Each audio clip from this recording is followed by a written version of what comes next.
T-minus 10, 9, 8, 7, 6. 5, 4, 3, 2, 1, ignition.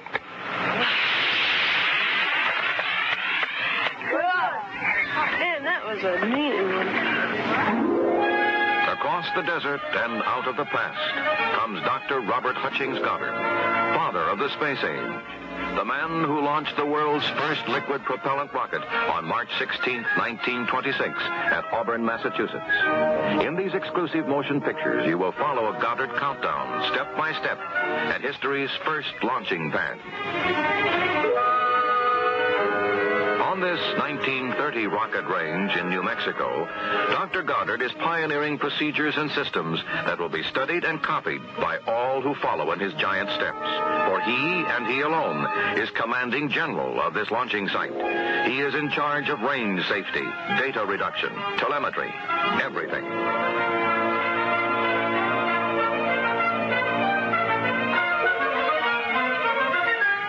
With all systems go, the launch crew runs to Dr. Goddard's wooden blockhouse to wait out the final, fateful seconds of the countdown.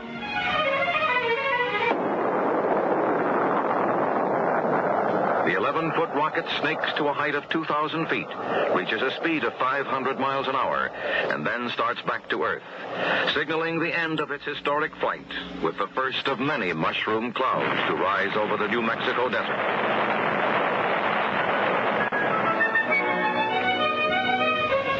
Hutchings Goddard is a brilliant, dedicated scientist, a pioneering genius who is convinced that man one day will land a rocket on the moon. In the 1930s and early 1940s, Dr. Goddard records a remarkable series of space-age firsts, including the first parachute recovery of a rocket, the first launching of an instrument-carrying rocket, and the first flight of a supersonic rocket. But America in general ignores his work.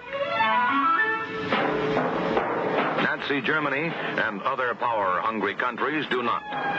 German scientists keep close track on his progress, and the Japanese and Italian embassies in Washington make repeated requests for information on his work. Dr. Goddard declines all such requests, but the basic patents on his rocket research are available to one and all for just 10 cents.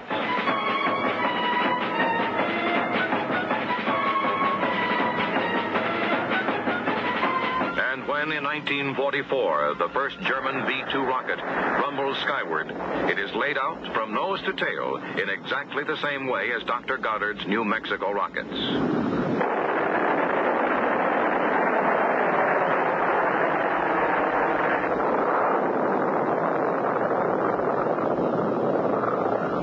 After VE Day, American ordnance men question German scientists about their awesome rockets, and they receive a surprising reply.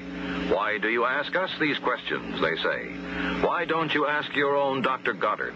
We learned these things from him. Dr. Goddard cannot answer. He is dead.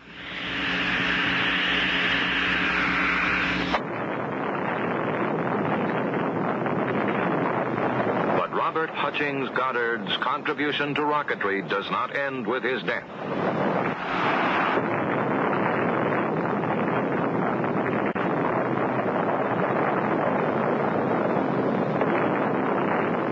Even today, more than 20 years after his death, it is impossible to design, build, and launch a rocket without infringing on a Goddard patent.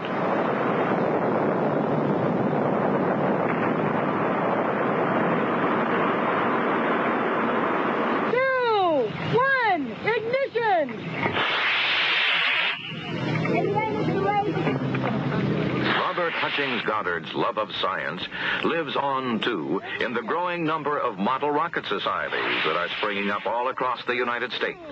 1, ignition! Track it! Here it is. Watch where it goes. Nice job, Irving. That's amazing.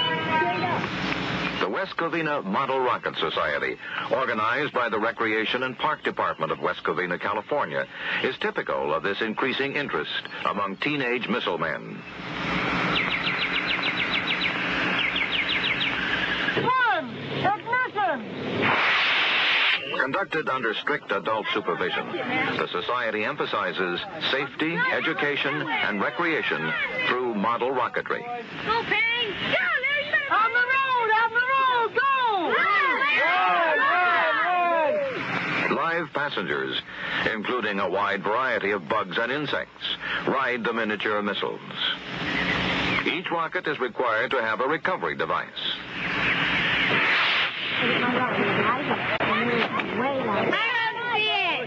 It's gone. Hop up there. Now kiss that. And every passenger, no matter how high, how fast, and how far his flight, can look forward to a safe and gentle landing. It's kind of hard to go through those weeds there. Yeah, I know. After recovery, the Astro Bug is A-OK. The launch facilities also include a tracking system for measuring accurately the altitude of rocket flights. From pre-launch to recovery, the accent is on safety.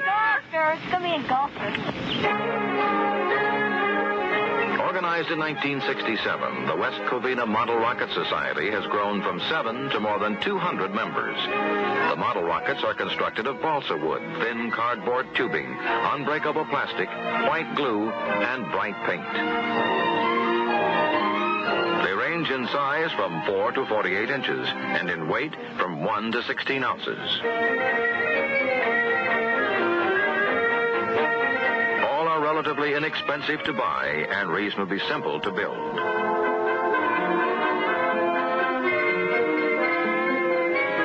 Aerospace workshops under adult supervision are held once a week. Here, both boys and girls receive assistance in planning and constructing their model rockets. The West Covina Society is one of the most active in existence.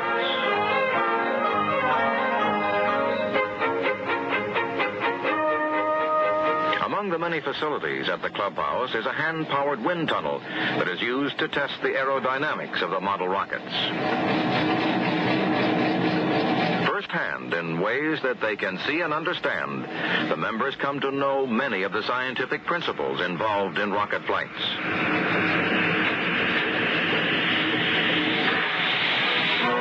Static tests are also conducted from time to time to measure the thrust of the powerful little engines that are used to launch the model rockets.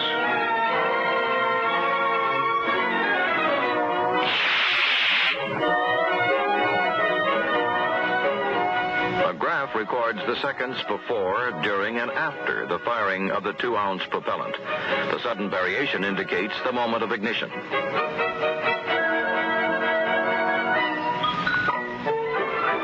Local park, 3 times a month, models and theories are put to the test.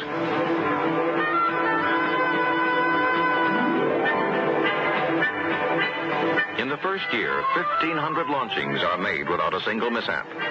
Ground Zero is a small mesa that sits in a valley protected on all sides by hills, the tops of which are used for tracking and clearance stations. All launchings are under the strict supervision of advisors from the West Covina Recreation and Park Department.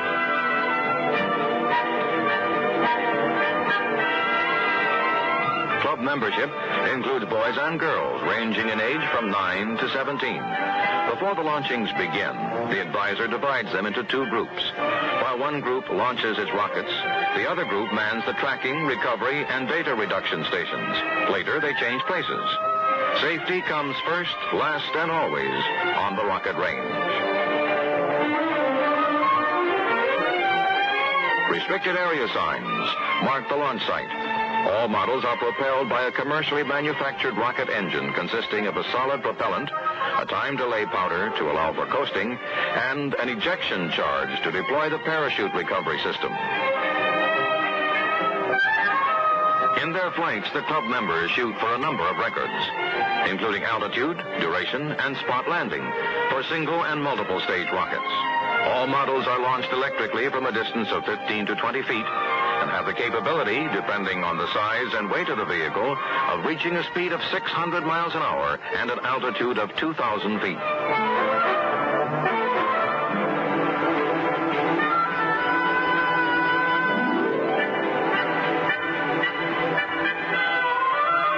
tracking stations 500 feet from ground zero monitor the launches.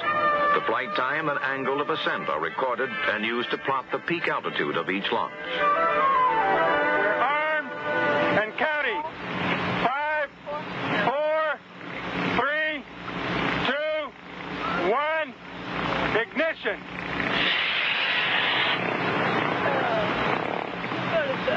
We have a shoot. 62 on that last. What was the altitude? 62. 62 degrees. 925. 925 feet. Mice are among the many live passengers that have been launched and recovered safely by the members of the Model Rocket Society.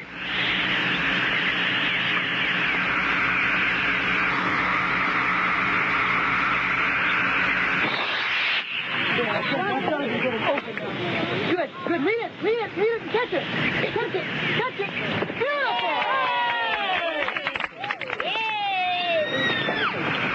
The safe landing brings to the young Rocketeers the same sense of achievement and satisfaction that comes to adult scientists in their explorations of the cosmic unknown.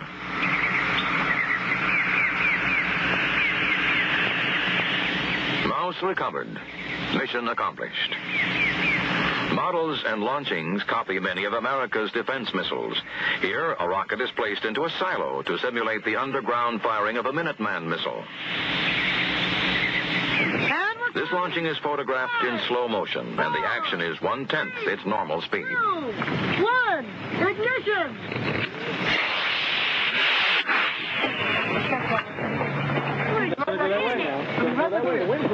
Get down, Kerry. Come on, Kerry. The ejection charge deploys the recovery parachute, and the rocket drifts gently back to Earth. Next, from underwater, the model launching of a model Polaris. Once again, the action is slowed down. Ignition!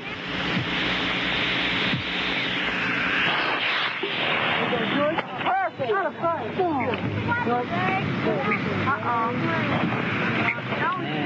Hey, look at it. These miniature missiles that streak into the sky, and the boys and girls who build, test, and fire them, are the heirs of, and the links with, Robert Hutchings Goddard, the father of the space age, who in his youth found the same love of science that they now know. A man who found a dream and would not give it up. A man who could truly see beyond the years.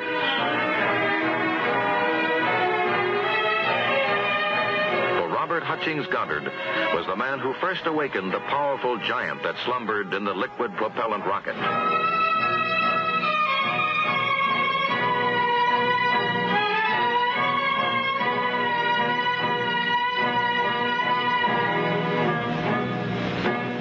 Each new journey into space is its own memorial to Robert Hutchings Goddard. Each new conquest in space is a reminder to the youth of today of the words that he spoke long ago. It is difficult to say what is impossible, for the dream of yesterday is the hope of today and the reality of tomorrow.